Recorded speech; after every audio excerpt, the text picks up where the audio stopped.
Alors, est-ce qu'une société plus mobile est forcément une société plus fluide? On pourrait se dire que oui, c'est logique, non?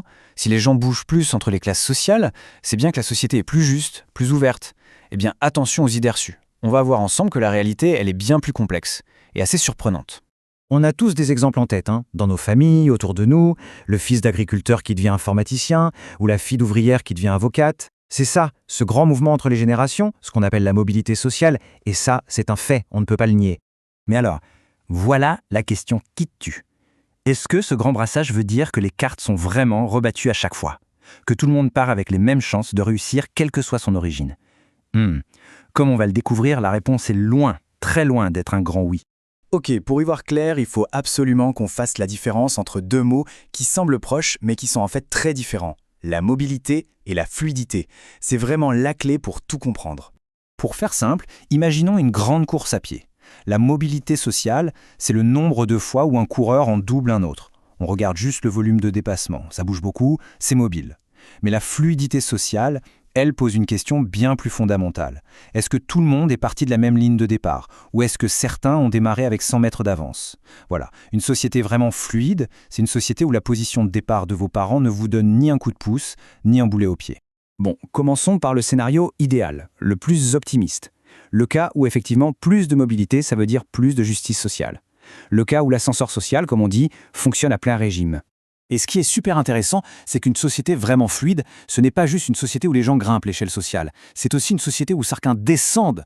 Ça peut paraître dur, mais ça veut dire une chose essentielle, les avantages liés à la naissance s'effacent. L'enfant de cadre n'a plus la garantie de le rester, et l'enfant d'ouvrier, lui, a une vraie chance de le devenir. Les cartes sont vraiment redistribuées à chaque génération. Et ce scénario un peu idéal, il a vraiment existé en France. Prenons l'exemple des femmes. Si on regarde la période entre 1977 et 1993, on observe une véritable explosion de leur mobilité sociale.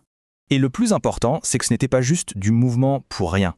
La fluidité a suivi le mouvement. Très concrètement, ça veut dire que l'écart de chance entre, disons, la fille d'un grand patron et la fille d'une employée pour devenir cadre, cet écart s'est vraiment réduit.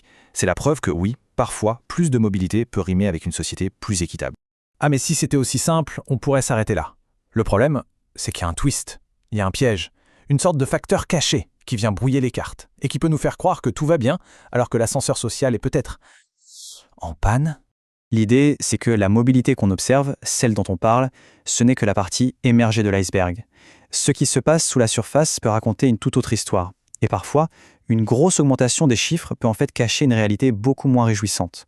Et ce fameux piège, il a un nom, la mobilité structurelle. Qu'est-ce que ça veut dire? En fait, c'est tout simple. C'est quand les gens changent de position sociale, non pas parce que la société est devenue plus juste, mais juste parce que la structure des emplois a changé. Par exemple, s'il y a de moins en moins de postes d'agriculteurs, leurs enfants sont mécaniquement obligés d'aller vers d'autres métiers. Ce n'est pas une question d'égalité des chances, c'est une question de structure économique. Ok, regardons le mécanisme de plus près. Étape 1. L'économie se transforme.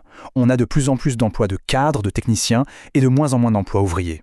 Étape 2. Mécaniquement, il y a donc plus de gens qui passent d'un statut d'ouvrier à un statut de cadre. Étape 3. Les chiffres de la mobilité s'envolent. On a l'impression d'un énorme progrès social. Mais, et c'est là toute l'astuce, ça ne change rien aux règles du jeu de départ. Pour décrocher un de ces nouveaux postes de cadre, le fils de cadre a toujours en proportion bien plus de chances que le fils d'ouvrier. L'avantage relatif, lui, n'a pas bougé. Et cette déconnexion, ce décalage entre la mobilité qu'on voit et la fluidité réelle, les chiffres le prouvent de manière assez frappante. Revenons justement à notre exemple des femmes. Donc on l'a vu, la mobilité des femmes a continué d'augmenter. En 1977, on avait presque 6 femmes sur 10 qui avaient une position sociale différente de celle de leur mère. En 2015, on passe à plus de 7 sur 10. On se dit « Waouh, quel progrès !» Mais c'est là qu'il faut regarder de plus près. Parce que, attention, plus d'un tiers de cette superbe augmentation, ça n'a rien à voir avec une meilleure égalité des chances. C'est purement et simplement l'effet de la mobilité structurelle, cet effet mécanique dont on vient de parler. En d'autres termes, une grosse partie de cette mobilité est, en quelque sorte, un mirage statistique. Et le résultat, il est sans appel. Alors que la courbe de la mobilité, elle, a continué de monter en flèche, la courbe de la fluidité, la vraie mesure de l'égalité des chances, rappelez-vous, elle est devenue plate comme un encéphalogramme. En fait, depuis les années 90, les deux courbes ont complètement divergé. Le bilan, on est devenu une société plus mobile, oui, mais pas une société plus fluide, pas plus juste. Alors, au final, qu'est-ce qu'on doit retenir de tout ça? C'est quoi la grande leçon de cette histoire? Eh bien, la réponse à la question qu'on s'est posée au tout début est claire et nette. Non, une société plus mobile n'est pas nécessairement une société plus fluide, plus juste. Ce n'est pas parce qu'il y a plus de mouvements que les chances sont mieux réparties.